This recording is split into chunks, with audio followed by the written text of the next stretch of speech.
السلام علیکم ورحمت الله تعالی وبرکاتہ. حامد او مسلم وبعد. یو محترم ورور پوښتنه کړې ده چې دلته ماشومان د زنانو د سر ویختان خرڅ کړي او څه پیسې په حاصلې کړي.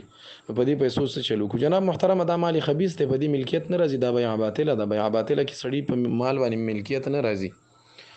په دې باندې فتاوا شامی غاټ بحث کړي، ډیر غټ بحث پې کړی دی.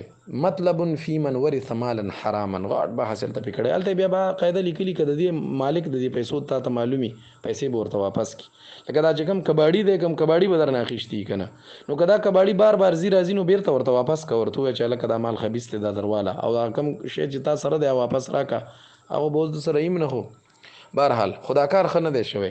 خو کبل فرض د دې مالک تاسو ته نوی معلوم، بس به بغیر د نیت د صدقې نه چاته ورکم د یو سړی ته والا کدا گیفت پیسې درواله او یا لار کوڅه کې یو څه باندې مصرف کا ولا ملا ور باندې جوړه کا په نالي جوړه کا، خو نیت د ثواب به پکې نه کوي. دا مسله فتاوا شامی جلد 5 صفحه 99 تبع سعید مطلب فی من ورث مالا حراما کې ذکر کړي.